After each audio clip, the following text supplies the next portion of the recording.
All right, welcome back, everybody. Tim Buckley joins me now. And, Tim, we're going to dive right in. The big weather story of the day is not even local. It's kind of national. It is impacting us indirectly, but it's this nor'easter. And as a meteorologist, Tim, I know you're looking at this the same way I am. This is an all-timer. This really is one of those storms that I think, we talked about the one we had being an all-timer. This one for the Northeast and really the East Coast, this is going to go in the record books for many reasons, including some of these crazy totals it's still snowing in some of these places, which is blowing my mind. We broke the record by 10 inches in some areas, and it's still snowing in areas like Providence up to Boston.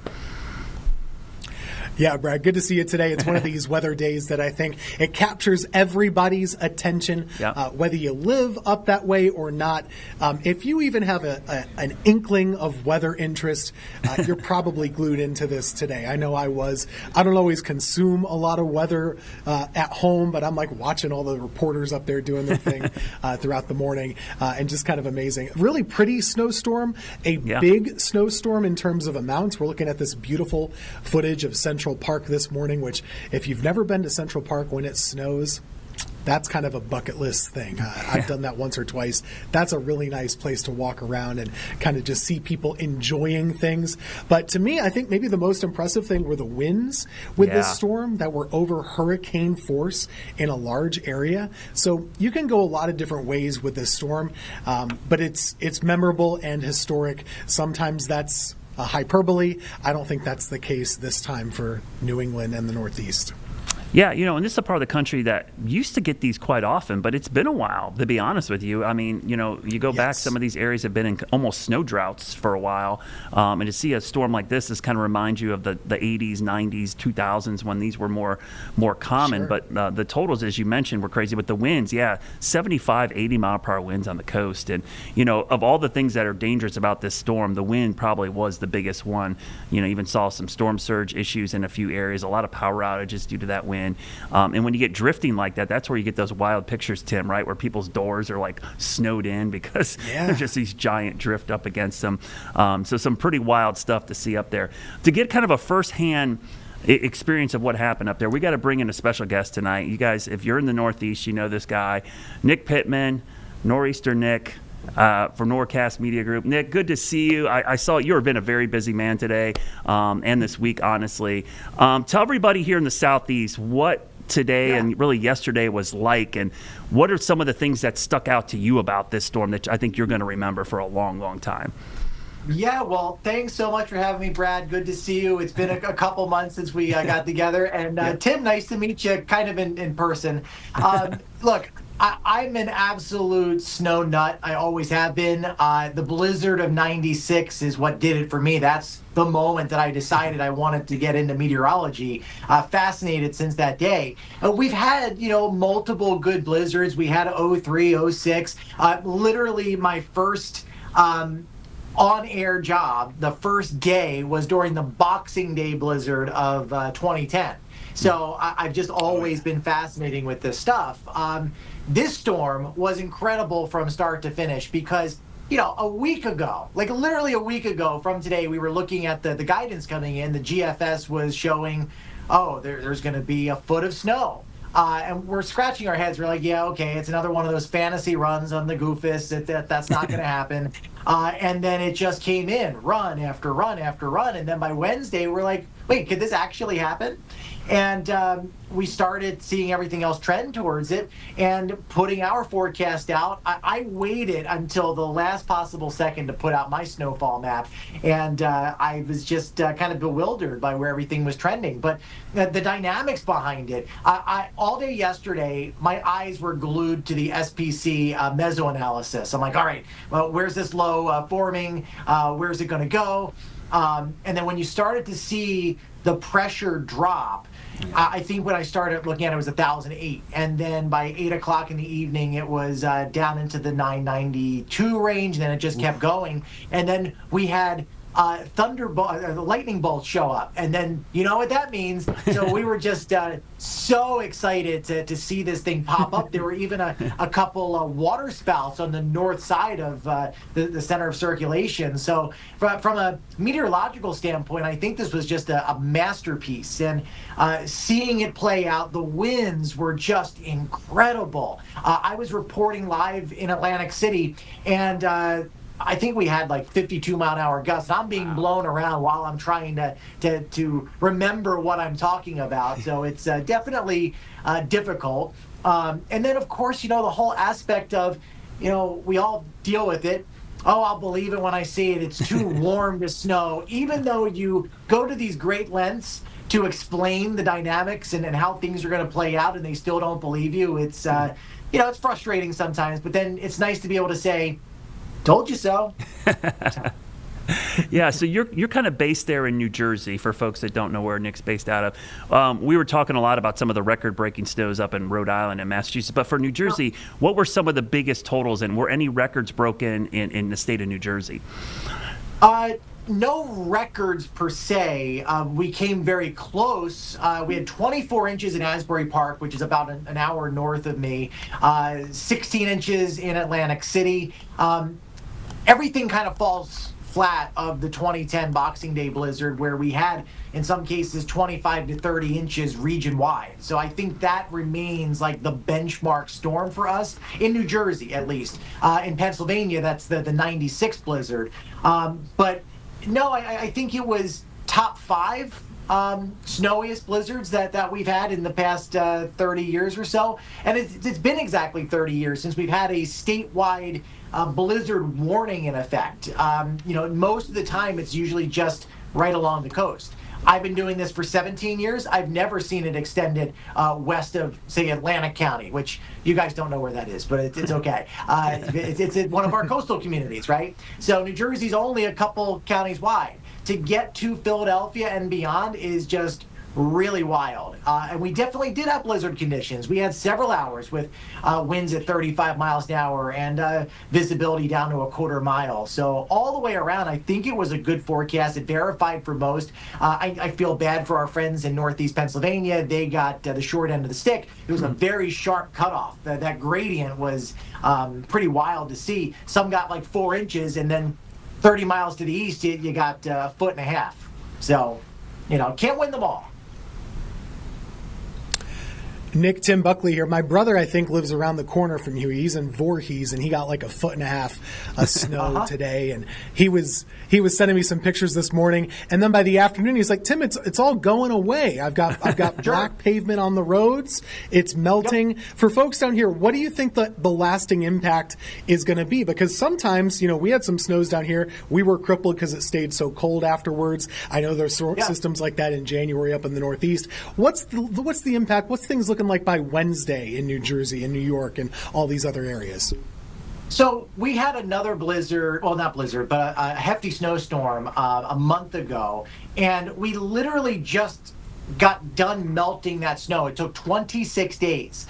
And I think that's what people are thinking is going to happen with this one. But we're going to get into the 40s and 50s up here, and I think that's all going to be melting. Obviously, for the next few nights, what melts during the day, we got temperatures below freezing coming, so that's all going to refreeze, and you're going to have black ice. So morning and evening commutes are going to be a little bit tricky. But it's all going to be melted by the end of the week, I'm thinking. I mean, out of the 18 inches that fell at my house, we have maybe 12 left. Like, it was rapidly melting. The sun popped out for a little bit, and a completely different snowfall than a month ago. Plus, we don't have any sub-zero temperatures. So we're not looking at that encasing of ice. We had no freezing rain. So it's going to be in and out, and that's good. However, there are a lot of our communities in my part of New Jersey that have a clay soil, and clay soil doesn't absorb the water. So I think there's going to be like a lot of basements that are flooded. Our QPF was pretty high. Our ratios were very low at the onset. It was like an 8-to-1 snow. So I think there's going to be some flooding issues for sure. So talk about the schools up there. I think one of the things I saw today, and I know, Tim, you saw this, I think New York City schools are going to be back in session tomorrow already. This is like foreign to us here in the South. Like, they would be out of school for like 2 weeks. How quickly are schools going to be back? I know the roads are improving pretty quickly. The roads are amazing. And I have to say, they've done an amazing job over the past 12 to 18 hours. They were on top of it. I had the governor on my show this morning, and she was walking us through her plan, and she's executed it excellently. I think all the schools are going to be back in session in New Jersey tomorrow, if not, maybe a minor delay in the morning. But the last storm, they were closed for a couple of days because of the ice. They just couldn't de-ice everything in time to get back. But no, I mean, typically around here, we're only off for a day, really. I know down in your neck of the woods, it's much more impactful to get even 4 to 6 inches of snow. Yeah. That's like a disaster. You get down into like Georgia, they don't know what to do with an inch. So no, completely different dynamics. So a little bit about this storm that is always interesting, these nor'easters, these blizzard types. Sometimes you have storm surge. Was there any storm surge on the coast, the Jersey Shore, and any flooding that occurred from this storm? Yeah, so it was predicted, it was projected. Storm surge was supposed to be about 2.5 feet. But the one thing we always like to relay to people, I grew up on a barrier island, so I know what the power of the water can do. I will always err on the side of caution and say, hey, prepare for major flooding, hope for less. With these storms, the way our barrier islands are situated, the east-northeast wind is the kiss of death because it stacks the back bays.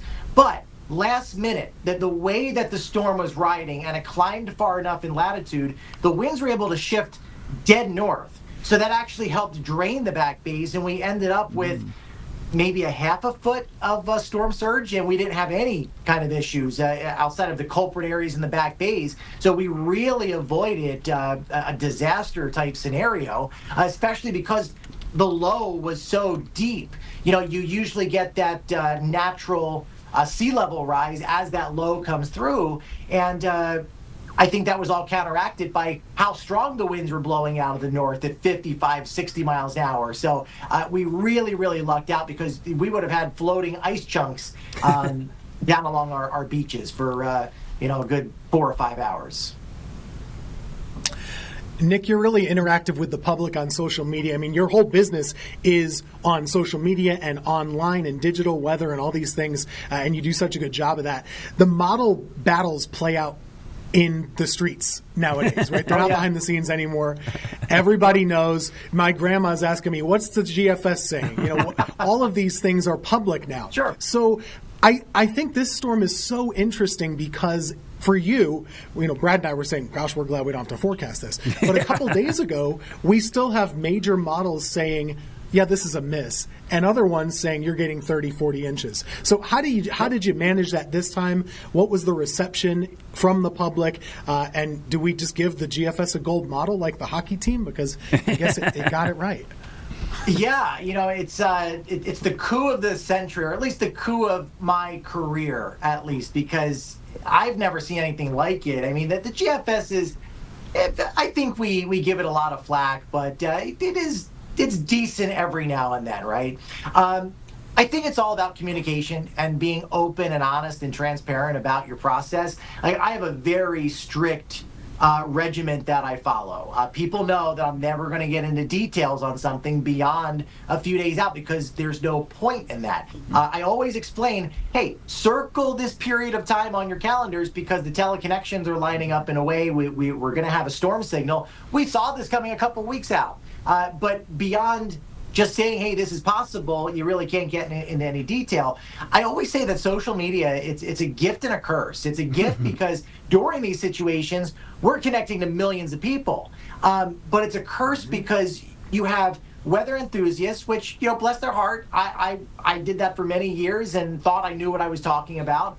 And then you have people that don't have the public's best interest at heart, and they're making money off of clicks and shares and all that kind of stuff. So it's an uphill battle. It's about precise messaging and keeping people calm. they'll see some AI generated content put out there. Oh, you're going to get 4 feet of snow, and talking people back from that ledge and just explaining the science. And I understand that 2026, there's a lot of people with short attention spans, myself included. I have to figure out a way to break it down in a way that anybody can understand, and then have the scientific discussion to get into the meat and potatoes of it all, because there are a lot of weather weenies out there that appreciate the substance and not just, oh yeah, there's this chance of snow. But it's basically just holding their hand through it, explaining the nuances and the uncertainty, and I think that's how you build credibility and trust. Nick, thank you so much for taking some time out of what has been a busy day for you. For people down here in the Carolinas, we got a lot of Northeast transplants down here. If folks are up that way and they want a good forecast, where can they find you, Nick? Sure. So we've got a 24/7 streaming channel. We've got a weather app. You just type in Norcast, and then on Facebook, it's Nor'easter Nick, NOREASTER NICK, and that's where I am. Man, great. I love your enthusiasm, Nick. Always do such a great job. You were in your element today. You looked great on Fox Weather, by the way. Good job. I appreciate that. Hey, I got a chance to do national stuff. It's living out some childhood dreams. But yeah. Thank you guys so much for having me. I appreciate it. All right. Take care. We'll talk to you later. Good stuff. We'll see you. Bye. Yeah, Tim, that's that would be us up there, right? When we're up there, you don't get a storm like that every once in a while, and it really does go to show you. He made a good point about how things recovered quickly. This is a big storm. The difference between snow and ice. He said even for them, the ice caused big time issues, just like it would down here. It is crazy that even in the Northeast, of an area which is is very used to snow. Snow is definitely better than ice, and they're going to recover quickly from this one just because of the warm up and the fact that it wasn't ice. But this is all-timer. I'm kind of curious, what were the highest totals you've ever seen growing up, and what do you think will end up out of this one? It's tough for me to answer because living in the lake snow bands, you get just sometimes some storms that last like 2, 3, 4, 5 days. Yeah. But definitely, I remember as a kid a lot of times the snow being higher than me. So, oh, wow. I mean, I'm not beating my chest here or anything, but I grew up in one of the snowiest parts in the eastern U.S. So we would get 100 inches in a week sometimes. Not often, but that could happen. But yeah, 3 feet in a day for anybody, that's insane. So like Providence, this is an all-timer for them, and I'm glad they got a yard of snow. I think that's cool to see. How about you? Yeah, you get to use the whole yardstick this time, which is kind of cool. Just real quickly, we're almost out of time. Up there. Yeah, I'll give you the first couple of numbers I'm seeing. I'm just pulling up the biggest numbers I could find. Warwick, Rhode Island, 36.2, South Providence, 36, and North Kingstown, 35. Downtown Providence, 33.5. So those are the biggest numbers. I'm sure they'll go up. But stay tuned tomorrow. I'm sure we'll talk more about this, but we've got more WCNC Plus coming up next.